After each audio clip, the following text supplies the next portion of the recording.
Welcome to my Sorare Journey, episode 82, where we have one of our biggest acquisitions. Rare Bukayo Saka of Arsenal, now as a forward card. We picked him up today for, £989. Thankfully, he then sold for a little bit more of £1,045. Now, all of this is going to play into my 24-25 strategy, and if you want to know about it, you're in the right place. But before we get into that, we're in a new location. It looks completely different. Finally got my own flat. Huge news if you care. If you just want to hear about the football, let's get into it. I've been playing Sorare for long enough where I know what works, I know what doesn't work, and most of the time I know that from experience. So last season, 11 months ago, 12 months ago, you will see all of these different stack ideas that I was building out thinking, okay, well, what is the most optimal way to play Sorare? And it kind of came to this conclusion that throughout all of the benefits of, collection bonus, running the same team, only having to check one injury news, stacking was at the time what I believe the optimal of the options. Now, that is not a blanket statement that can be true on its own, because if you go stack the worst team in the league or the team that costs a load of money then falls in value, that's not going to be a true fact. So what I wanted to get a value stack.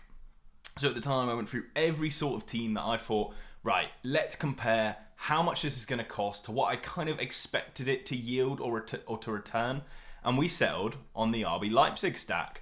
Now overall, the RB Leipzig stack was medium successful. I was really, really unlucky to not have a huge season with them. They didn't produce all of kind of their potential. There was a bit of a lull in performance towards one part of the season. That's kind of what you're trying to beat, right? You're trying to look at the market and everyone thinks Bayern are going to win it. You come out with Bayer Leverkusen, who are also on the list, and they smash it. Now, going into this, it was a flip of the coin between Bayer Leverkusen and RB Leipzig. They were the final two teams that I thought this could absolutely pop off. Both teams. One of them went and won the Bundesliga, smashed Bayern, went unbeaten. But the reason I didn't go for Leverkusen in the end was because of that slight additional extra cost. So what we learned from that is that A, we're on to the right side of strategy. Like if we had got the Bayer Leverkusen stack last year, we would have been one of the best stacks in the whole game, probably the best whole stack in the game, to be honest. And RB Leipzig didn't do us too bad either. There is something else that I learned, or maybe I could say it's changed. Because one of the key parts to collection bonus is that people, although knew about it, no one was really trying to maximize that 5% and just like, this is my team, I'm going to run it. Now, there are a few fans that, of course, did that. But in terms of strategy, I think most people stuck with, oh, this is the player I like. I'll try and get him up to 2 or 3%. And it works. It's fine. But I do think ultimately stacking is a better option. Now, that is only true to some degree. So why I've not really gone, well, I've taken what I've learned from last year and what worked last year and hopefully merged them into the perfect strategy. But the problem this year is everyone is doing that. I think you'd be struggling to find anyone that is not like stacking some sort of team. Now, when everyone picks up on the meta or the most efficient way to play, it likely becomes not the most efficient way to play. Because in order to beat them, you need to get the cards first. To get the cards first, you need to spend the most money, you need to select the right players. Gets a little bit more difficult. So you see this year, 8 days ago, I haven't had too much time to dive into different leagues or, whatever's like completely the most optional. I enjoy playing Champion Europe, the top 5 leagues in the world. I have the most knowledge about the Premier League, so I was like, I'm going into that. That doesn't mean La Liga, Bundesliga, or Champion Europe isn't the most optimal way to play anymore or is more efficient than the Premier League. I was just looking at it and I was like, this is, easy for me. With a full-time job, trying to run 2 YouTube channels, you need to try and understand that you can't be the most efficient of the most efficient. If my job was playing Sorare, I'm sure I'd run a lot more stats. But for this, I'm jumping into the Premier League. I enjoy it. It's what I know. And then I'm looking at the teams and I'm thinking, right, now I'm at the sort of budget range where I need to be winning these competitions. I need to go out and finish high up consistently or as consistently as I can. So those sort of budget options where you might think, do you know what? No one's looking at Ipswich. No one's looking at them. That might work for me. Completely agree. That could work for you. But on my budget, I don't need to do that. I can go out, get the best teams, have the most fun trying to win it. So, now that I've narrowed it down, you might be thinking, Spurs, United, Man City and Arsenal, what are they? Well, now I haven't done my full season preview, which will be on my other YouTube channel, Simply Alex Football. But ultimately, when I just did a quick look through, I was like, these are probably my top 4. Now, a little bit wild on some of them, like City and Arsenal, I think everyone's going to pick. Now, you're looking at United, who had a really bad season. I'm starting to question that myself. It was just some of their acquisitions. Ten Hag towards the end of the season beating City gave me that like hopium. I'm not a United supporter, but gave me that sort of thought that they might push on and go an extra degree. I saw them linked with Xavi Simons as well, which did make me pretty biased towards them. But ultimately, I do think they can have a good season. They stuck with their same manager, whereas you look at Chelsea, you look at Liverpool, bringing in a new manager, it always mixes up the cards and throws out this uncertainty. Of course, you had Aston Villa last season, the standout performers, spent a load of money this season, just seems to have strengthened. Not disregarding them, I just think not as safe as some of these cards. Maybe I run the numbers, but ultimately, I ran through all of the numbers of these 4, and what was actually the most efficient for me? Tottenham Hotspurs. Now, you might be looking at this and thinking, Tottenham Hotspurs, did they just sign Bukayo Saka, or are you being stupid? The answer is neither. So I went through, I looked at all the teams, and I thought, do you know what? Spurs is probably the best option. I also like Spurs because of the Ange Postecoglou from Celtic. I think his second season at Celtic was outstanding. I think this second season with Spurs could be outstanding, which is why I'm giving him this, potential top 4 sort of bracket. I've already put them in, which everyone's going to be screaming about me in the comments. But ultimately, their players score really well. I think they'll improve on next season, and they were the cheapest out of the 4. So I started buying them. You would have seen. I went out, or you might not have seen, I posted on Twitter, Christian Romero. I was one of the first to get these cards, and that is also a knowledge base on its own. When to buy, it's probably the most important. And for me, you just have to look across the market, and it's like a feel or a knowledge and think, do you know what? These are cheap. Like in my Discord, it's in the description if you want to get involved. A lot of other people at the time have been like, why are the Champion Europe cards so cheap? And I was like, I don't know either, so I'm just going to go buy some. Like Christian Romero, an instant buy. So I was like, 3-4-1 for him in a rare new season cards with the prizes on offer doesn't really make sense. So I did that, and naturally, the market has sort of progressed. And as people understand, can you see the money you win for your outlay? People start buying them. So at the moment, 18 more cards in, we're at a higher price than what we instant bought off the market. So I'm progressing through this, and I'm thinking Romero, really happy with. It's not hard to know the best players in the team in SO5 wise. You can just look at Sorare data or use your own knowledge. Porros doesn't look as good because of the injuries, because of other stuff.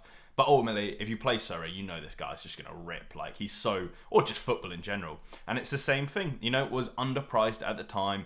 People don't really realise that. So I've got one win there. My second win... Brennan Johnson, he came out as a free card, so completely pure luck, a 5% chance of it happening. I think I got the second one, so at the time he was like £100, now he's like 70. It's a free card, not going to complain at all. He's going to be a bit rotational, so I can't rely on him. But effectively, you'll see then, I've got Porro, Romero, and Brennan Johnson, and I'm like, this is great. But at the same time, these cards start to push up in value, and I'm thinking, well, is it that valuable? So let me start with Maddison and Son are the next 2 options to buy. Pretty clear if you know football. Those guys are going to be decisive dependent. They're going to be on set pieces for Tottenham. Fine. Well, Son starts to push up a little higher in value than I expected. I've got question marks over his age. Maybe not for this season, but maybe for the next season and the season after. He's going to start to slow down. Maddison, not having that problem. He's going to be, 27? Yeah, 27, prime age. Going to have a fantastic season probably. But I see them linked with Eze of Crystal Palace. And I'm like, Eze is an outstanding footballer. So if I'm spending on my star man Maddison, what was he, 300 up to 430, I need him to start. Now, in these new seasons, when there's less competition, you need to get off to a hot start, in my opinion. I think it's the most optimal way where you can start grinding out rewards, which get you more rewards and compounding interest in Sorare terms, really. So I'm looking at it, and then I'm on a stag do. So I've kind of had a little bit of a break. And by the time I've come back from said stag do, which was outstanding if you're wondering, I'm looking at the reverse happening, where I see players like Bukayo Saka go from £1,400 down to 927. So I was like, next auction I'm just going to get, and I think this was in when I was working, so I just didn't see it. And then later I was like, okay, so I can instant buy him for £40 more. We're just going to do it. So went and bought Bukayo Saka. Now, his scores don't look as good as they sound, but if you flick to Arsenal, you look at the last year, 67.2 average. That is ridiculously high. Flip to a forward card, which are hard to find in the Premier League that actually pop off, 67.5. So if he performs like he does, like he did last season, fantastic or amazing. Now, it's not some budget pickup. He's obviously one of the most expensive forward cards in the game. But when I'm comparing him with Sonny, and I'm looking at his age, and I'm looking at, who's more reliable to perform in an SO5 sense, why can I not find Son? Is he just not in this list, or am I blind? Anyway, we'll type it in. But ultimately, I'm looking at almost just under double the price for Saka, or Son for half the price, and he's dipped again today. I still think Saka's the better option because of the uncertainty, because of the reliability, and because of the age. Like, you've got to remember on Sorare, there is a key 1 year system now where, how effective you can be in that first year of in-season cards is crucial to your overall success on the game. And yeah, I think Arsenal are more reliable as a team. I think Saka is going to get more involved in the team.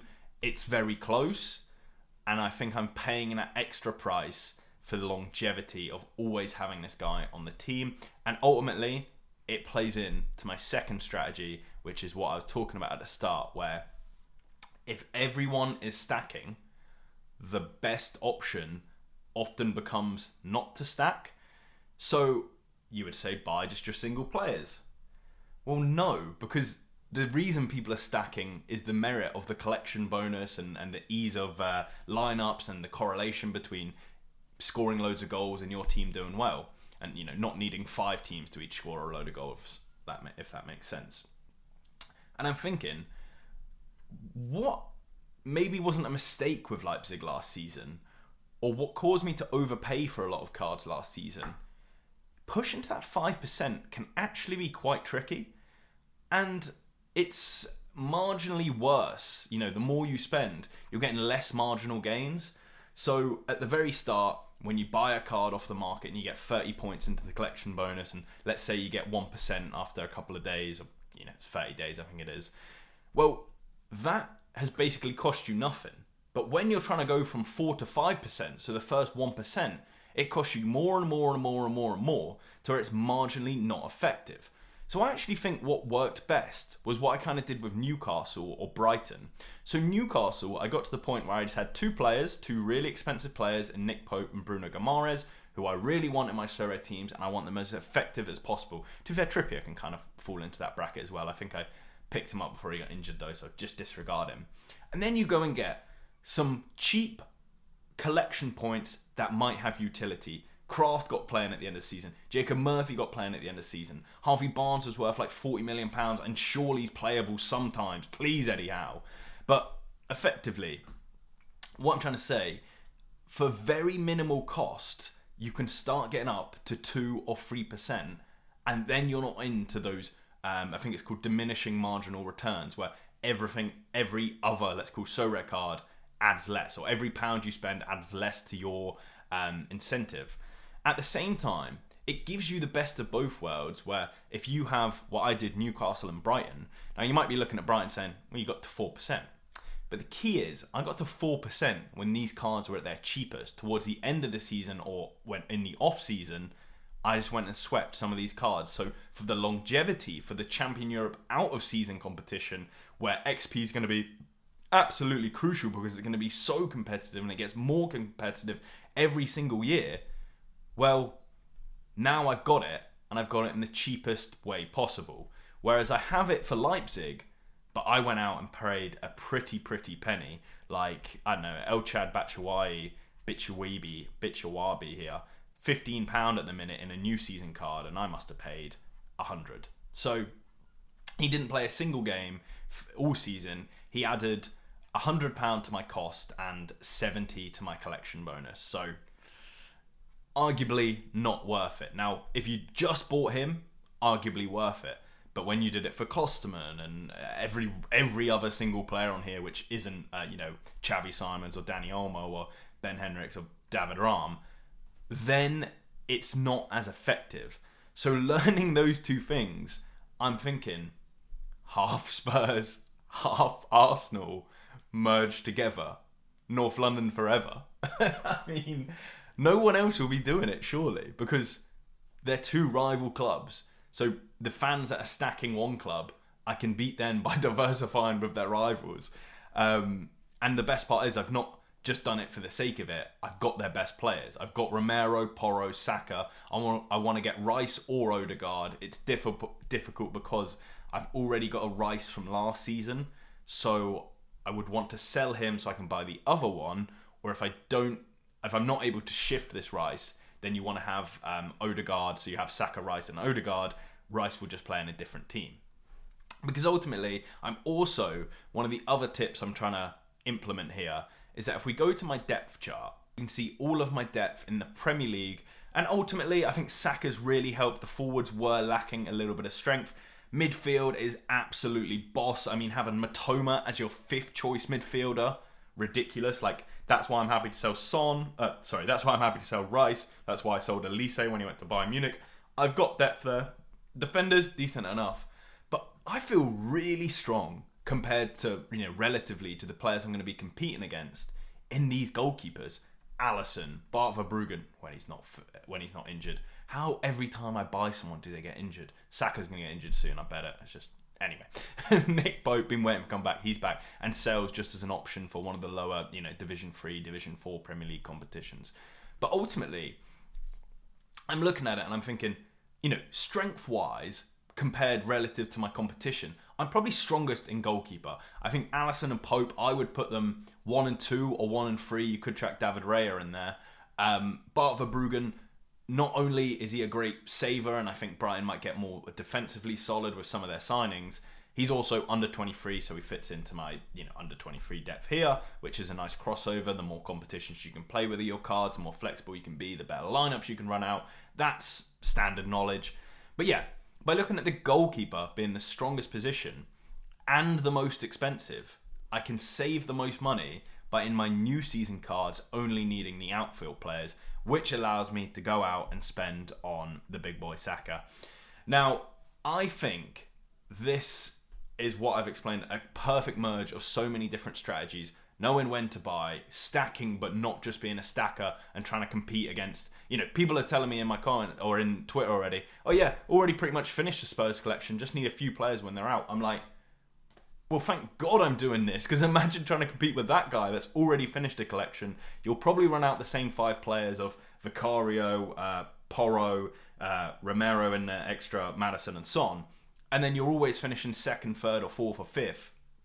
So you're always like behind the curve. So you can never maximize your potential. So I like the idea of 2 stacks. It's going to give me a cheaper option, so I waste less money on the collections in terms of what I showed you with Leipzig, where getting to 5% cost me unnecessary downside. And yeah, I think it gives you good depth at the same time. Now, in terms of weaknesses, it's not all positive. I'm going to be very reliant on not getting injuries. So I got lucky enough to get a Brennan Johnson free, but when we have a midfielder here, if he's injured, fine. Not really going to have, those great replacements where we can come in. Same for like the extra slot. If I need to play Brennan Johnson, I'm lucky I have that availability from getting the free cards, but who knows? I also think this either essence or getting a free card, it gives so much more benefit. I know I'm buying at the peak of prices, but I'm also getting the most potential prize pools because I can play every single one, and I get a free card, and there's a draw for Mbappe. I mean, for me, it just made perfect sense to be buying right now. But ultimately, that is how the strategy's looking. I think we're going to need to go out and get a midfielder. Oh, I did want to touch on one thing. The timing of Saka. I could have bought him any time from now until the start of the season, or maybe even after the season. We're getting to that window where I think people are going to start paying more. We've had this dip. I think it's going to go slightly up again, like to these sort of regions: 1036, 1050 for those in GBP. Just because the closer you get to the deadline, people like me that need and want to play the new season in-season variation, you have to go out and spend that money. So for example, for me now, I need to get a midfielder before the season starts, which is like a week, 8 days away now, I think it is.